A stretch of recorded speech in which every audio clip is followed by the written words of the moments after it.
यह मार्मिक कहानी विनोबा भावे की है।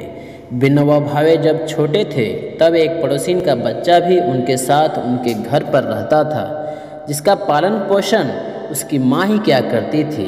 विनोबा जी की माँ को वह पड़ोसी यह कहते हुए अपना बच्चा सौंप गई थी कि मैं दुनिया से जा रही हूँ, मेरे बच्चे का पालन पोषण सब तुम्हारे ऊपर निर्भर है।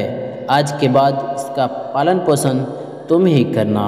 विनोबा भावे की माँ उस बच्चे का भी पालन पोषण करने लगी, किंतु आश्चर्य की बात यह था कि उस पड़ोसीन के बच्चे को घी से सेंक कर गर्मा गर्म रोटियां खिलाती थी और अपने विनोबा को सूखी और ठंडी रोटी। विनोबा जी जब कुछ बड़े हुए तो उन्होंने आखिरकार एक दिन अपनी माँ से पूछ ही लिया, माँ हम दोनों बच्चे तो एक जैसे हैं, फिर तुम फर्क क्यों करती हो? एक को गर्म रोटी खिलाती हो और एक को ठंडी रोटी, इसका कारण क्या है? माँ ने कहा, बेटे यह मेरी पड़ोसीन का बच्चा है, इसलिए यह भगवान का बच्चा है।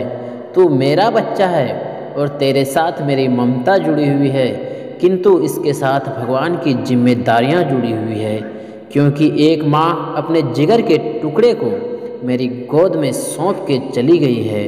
सो भगवान के बच्चे के लिए जो करना चाहिए मैं वही इसके साथ करती हूँ। सुबह के वक्त जब माँ चक्की में दाने पीसने बैठती तब विनोबा भावे भी अक्सर उनके पास बैठ जाता था, और जब भी विनोबा भावे को भूख लग जाती तो जो चने वे पीसती थी उसी को खाकर रह जाता था।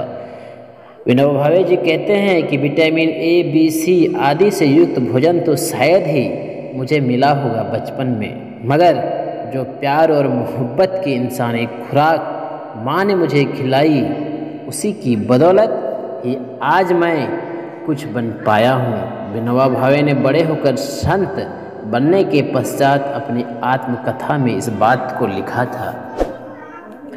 यदि यह जानकारी और कहानी आप लोगों को अच्छी लगे तो इस YouTube चैनल को सब्सक्राइब जरूर कर लीजिएगा, ताकि इस तरह की अच्छी जानकारी और कहानी मिलते रहे।